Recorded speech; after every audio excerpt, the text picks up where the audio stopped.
April 8. புனித Julie billiard.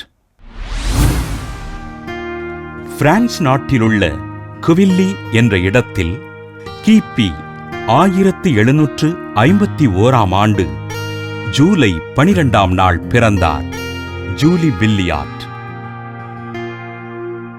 இறைபக்தியிலும் கல்வி கற்பதிலும் சிறந்து விளங்கிய ஜூலி பில்லியார்ட் தன் 9வது வயதில் நற்கருணை ஆண்டவரை சுவைக்கும் பாக்கியம் பெற்றார். தன் தந்தையின் மீது காழ்ப்புணர்வு கொண்ட ஒருவரின் துப்பாக்கி குண்டு ஜூலி பில்லியார்ட்டின் உடல் பகுதியினை துளைக்க ஜூலி நடக்க இயலாமல் படுத்த படுக்கையானார். படுக்கையிலும் ஜெபத்தில் நிறைந்திருந்த இவருக்கு ஆண்டவர் இயேசு காட்சி அளித்தார். அக்காட்சியில் துறவற ஆடை அணிந்த அருட்சகோதரிகள் ஆண்டவரை சூழ்ந்திருக்க தானும் அருட்சகோதரியாக ஆர்வம் கொண்டார்.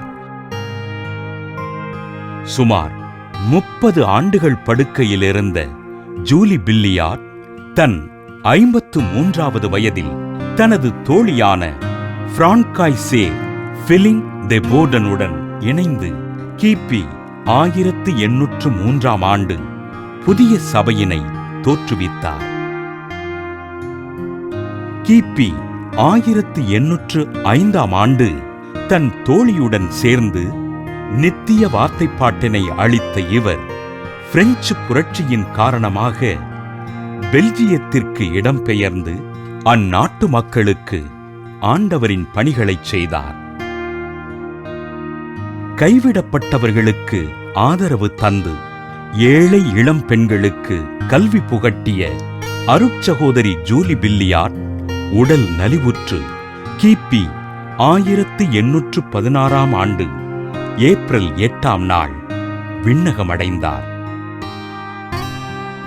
வாழ்வில் நம்பிக்கை இழந்தவர்களுக்கு தன்னம்பிக்கை அளித்து இறைப்பணிகளைச் செய்த ஜூலி பில்லியார்ட்டினை திருத்தந்தை 6ஆம் பவுல் கிபி 1969 ஜூலை 22 புனிதராக உயர்த்தி ஏழைகள் மற்றும் உடல் நலமற்றோருக்கு பாதுகாவலராக அறிவித்தார்.